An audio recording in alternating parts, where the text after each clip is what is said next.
تاکہ آپ ایک اچھی تشریح کرنے کے قابل ہو سکیں۔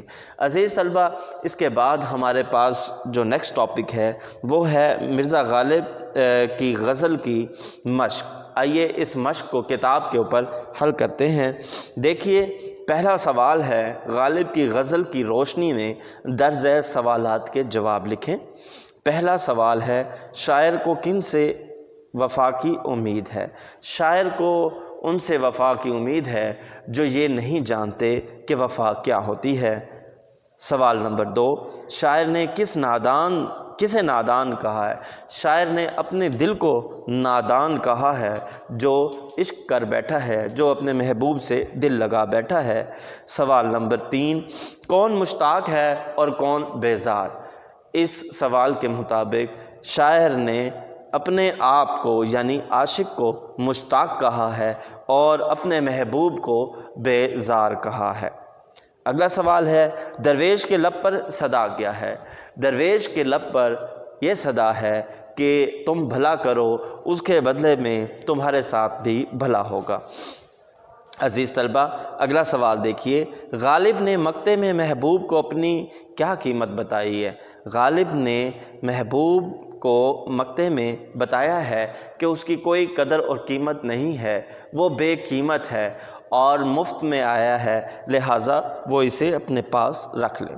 عزیز طلبہ، اس مشق کا سوال نمبر 3 دیکھیں، جس میں لکھا ہے، اس غزل کے دوسرے شعر میں مشتاق اور بیزار کے الفاظ آئے ہیں، یہ معنوی اعتبار سے ایک دوسرے کی ضد ہیں۔ ضد سے مراد الٹ ہیں۔ ایسے الفاظ کو متضاد الفاظ کہتے ہیں اور مندرجہ ذیل الفاظ کے متضاد لکھیے۔ آئیے عزیز طلبہ، یہ دیے گئے الفاظ کے متضاد تحریر کرتے ہیں۔ نادان، دانا، دن، رات، نیکی، برائی، موت، زندگی، آزاد، قید۔ سوال نمبر 5، اس غزل میں جو قافیے آئے ہیں انہیں ترتیب وار اپنی کاپی پر لکھیں۔ عزیز طلبہ، قافیہ سے مراد یہ ہے ہم آواز الفاظ، یعنی جن الفاظ کی آواز ایک جیسی ہوتی ہے اور ان کا وزن بھی ایک جیسا ہوتا ہے انہیں ہم آواز الفاظ کہتے ہیں، جیسے نام، کام، شام، دام وغیرہ۔ ایسے الفاظ ہم قافیہ کہلاتے ہیں۔ تو سوال یہاں پر یہ کیا گیا ہے کہ اس غزل کے قوافی یعنی قافیے تحریر کریں۔ دیکھیں، میں چند اشعار پڑھتا ہوں اور آپ کو اندازہ ہوگا ان میں کون سے ایسے الفاظ ہیں جو ہم قافیہ ہیں۔ پہلے شعر سے ملاحظہ کریں، دل ناداں تجھے ہوا کیا ہے، آخر اس درد کی دوا کیا ہے، ہم ہیں مشتاق اور وہ بیزار، یا الہی یہ ماجرا کیا ہے، میں بھی منہ میں زبان رکھتا ہوں، کاش پوچھو کہ مدعا کیا ہے، ہم کو ان سے وفا کی ہے امید جو نہیں جانتے وفا کیا ہے، ہاں بھلا کر تیرا بھلا ہوگا، اور درویش کی صدا کیا ہے، جان تم پر نثار کرتا ہوں، میں نہیں جانتا دعا کیا ہے، میں نے مانا کہ کچھ نہیں غالب، مفت ہاتھ آئے تو برا کیا ہے۔ عزیز طلبہ، جیسا کہ شعر پڑھا گیا آپ کو اس کی ادائیگی سے ہم آواز الفاظ کا اندازہ ہو گیا۔ آئیے دیکھیں، پہلے شعر میں ہوا اور دوا قافیہ ہے، دوسرے شعر میں ماجرا قافیہ ہے، تیسرے شعر میں مدعا قافیہ ہے، چوتھے شعر میں وفا قافیہ ہے، پانچویں شعر میں صدا قافیہ ہے، چھٹے شعر میں دعا قافیہ ہے اور آخری شعر ساتویں میں برا قافیہ ہے۔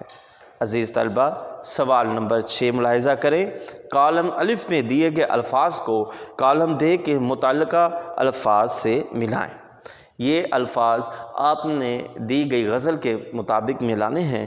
تو پہلا لفظ ہے درد، دوا، مشتاق، بیزار، منہ، زبان، درویش، صدا، جان، نثار۔ عزیز طلبہ، آئیے پیج نمبر 131 دیکھتے ہیں۔ یہاں پر سوال نمبر 7 ہے، متن کے مطابق درست لفظ کی مدد سے مصرع مکمل کریں۔ الف جز دل ناداں تجھے ہوا کیا ہے، دل آئے گا، دل ناداں تجھے ہوا کیا ہے، بے جز مفت ہاتھ آئے تو برا کیا ہے، جیم جز یا الہی یہ ماجرا کیا ہے، دال جز ہم کو ان سے وفا کی ہے امید، ہے جز کاش پوچھو کہ مدعا کیا ہے، واو جز جان تم پر نثار کرتا ہوں، زے جز اور درویش کی صدا کیا ہے۔ سوال نمبر 8، درج ذیل میں سے مذکر اور مؤنث الفاظ الگ الگ کریں۔ عزیز طلبہ، جب ہم گفتگو کرتے ہیں تو بعض الفاظ مذکر کے طور پر بولے جاتے ہیں اور بعض مؤنث کے طور پر بولے جاتے ہیں۔ آئیے ایسے الفاظ کی نشاندہی کرتے ہیں۔ پہلا ہے دل، دل مذکر، دوسرا صدا مؤنث، پھر جان مؤنث، مدعا مذکر، دعا مذکر، دعا مؤنث، ماجرا مذکر۔ عزیز طلبہ، اس مشق کے 8 سوال ہم نے کر لیے ہیں۔ نیچے ایک ہیڈنگ بنائی ہوئی ہے کنایہ۔ دیکھیں، کنایہ کا مطلب ہوتا ہے اشارہ، ایسے لفظ جو کسی چیز کی طرف یا کسی واقعے کی طرف اشارہ دلاتے ہوں، کنایہ کہتے ہیں۔ اور اشعار میں یا گفتگو میں ایسے کنایے ہم عام طور پر استعمال کرتے رہتے ہیں۔ آئیے کنایہ کی تعریف پڑھتے ہیں۔